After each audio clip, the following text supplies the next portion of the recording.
Welcome back to Cashin' In with Carville Holiday Edition. Here, Zach Ewing along with the man himself, James Carville.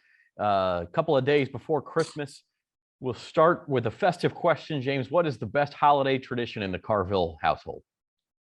I go to my sister's on New Year's Eve, and there's usually about 75 Carvilles there, all packed into a room. Somehow or another, I don't think that's the wisest move. 75 Carvilles in a room sounds like the start of a joke. Yeah. So this is going to be one elderly Carville who's going to stay out of the house and then see everybody outside with a mask on. Well, at least the weather is good for that. Oh, man, it's going to be like, something be high 70s, maybe 80 in some places. It's unbelievable. Gotta say Mele Kaliki Maka with that, or whatever the Cajun version of that is. Well, you pay for it in August and early September, but it's good in December. Oh, that is true. That is true. And it's a good football weekend, so we'll get to some picks. Going to switch things up this week and do the NFL first just to stay chronological because the bowl games really don't get going in essence until next week. Although we had a good one last night with Army and Mizzou. That was a good game. That was a good game. I enjoyed that game. Neither one of those teams are like really good, but they were. Army was spirited, to say the least. Yeah, playing hard. That's right. But they don't have any people that opt out, so they don't get hurt for the NFL draft and any of that kind of stuff. The whole, one caveat about all these picks, you don't know who's going to be playing. I mean, with these COVID protocols, they in the NBA, they have G League players out there playing. But you have no idea who's going to play a game on Sunday. So, without delving too much into politics, let's ask the question: do you think it's appropriate for vaccinated players to say, "Hey, if you're asymptomatic, you don't need to test"? Just in the spirit of keeping some of these guys on the field. Right. Well, that's not so much of a political question. It is a money question, because if you tested vaccinated people, I mean, as we know, that this does penetrate, vaccinated people. So you would find out something you wouldn't want to know. So the best way to not get the answer you don't want is don't ask the question. Hear no evil and see no evil. Yeah. That's human nature. I mean, they want to play these games desperately because, one NFL game is just a bucket load of money. Look at this Gator Bowl situation, which I suspect we're going to have more before this is over. I don't think A&M wanted to play. No, I agree with you. And a lot of their players are opting out, don't want to play because of the draft or whatever. And it just seemed to me like that. Now, somebody tell me we're only down to 51 scholarship players right now. I mean, I'm not at all certain that we're going to be able to play a game on January 4th. But I'm talking about LSU, yeah. It's iffy for a lot of these schools, and that goes for the NFL too, because you don't know. It's like a constant injury situation. Is a guy going to come off the COVID list? Is somebody else going to go on? So that is a good caveat to say. As we get into the picks, we'll start with a game. This is on Christmas night, Saturday night, and it's a good one. Colts at Cardinals, and it's Cardinals, the home team, -1. I like the. Hold on, let me see my notes. Got a cheat sheet there. I got a cheat sheet here. What's the line again? It's Cardinals -1. I take the Colts. All right, we'll take the Colts with a point. And then we'll move on to Sunday's games, Ravens and the Bengals. And it's the home team, Bengals -2.5. And again, Lamar Jackson questionable. We don't know if he'll play, although Tyler Huntley played real well on Sunday for Baltimore. I hope that the Bengals win by 2. All right, we're taking the Ravens. Right. And now a rematch of a game that the Monday night, the Wind Bowl a couple of weeks ago in Buffalo. Now they're playing in Foxborough.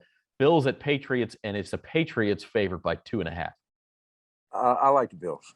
All right, we're taking the Bills to get some revenge. And then a big game, really from a lot of playoff perspectives, the Rams road favorites, favored by 3 at Minnesota. The Rams. We'll take the Rams, and then not that you'll pick the Saints, you would automatically pick the Saints, but let's talk about that real quick, because that was as about as unexpected a victory as I think you could remember. I did the Tony Kornheiser show, and I did. The only pick I made was the under in the Saints game. That's a good pick. You know, and it's like 38.5.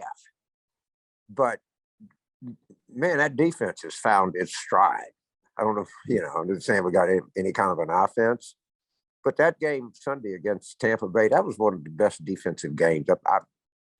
I know I'm a homer, but that was one hell of a performance. It was exciting to watch.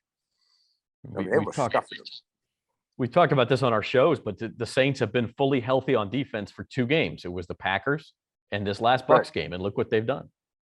Right. And we're limited on what we can do on offense. We're limited. Our best out offense is not great. But as you know, I mean, it's a cliche, but a good defense can carry you a long, long way, dude. A long way. And we'll see how far they can go now that they've beat the Bucs, a chance to get into the playoffs, but a big game on Monday night.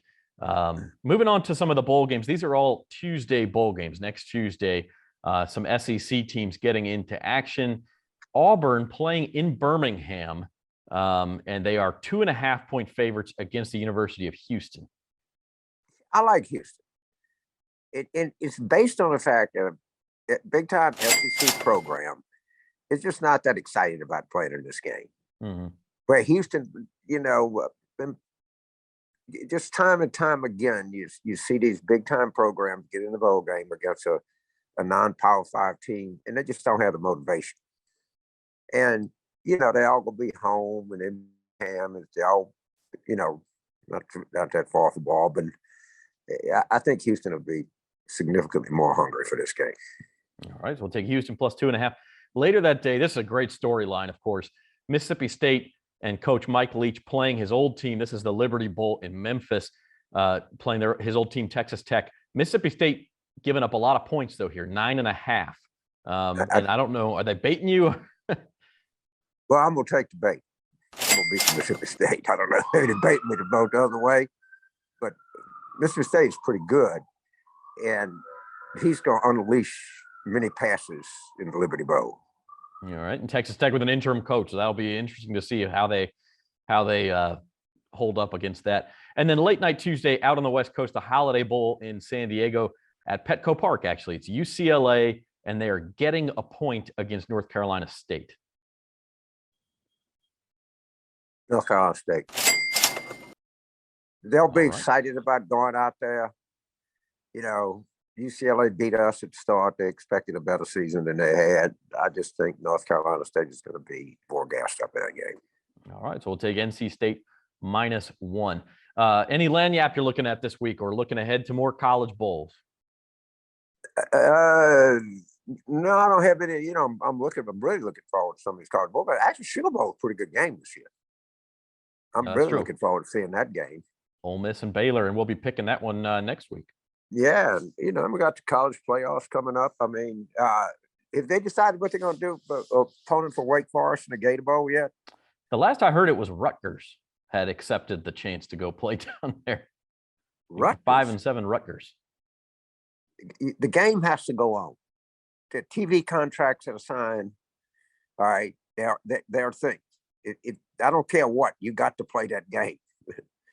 That's right. We saw some of them get canceled last year, but I think we're over that.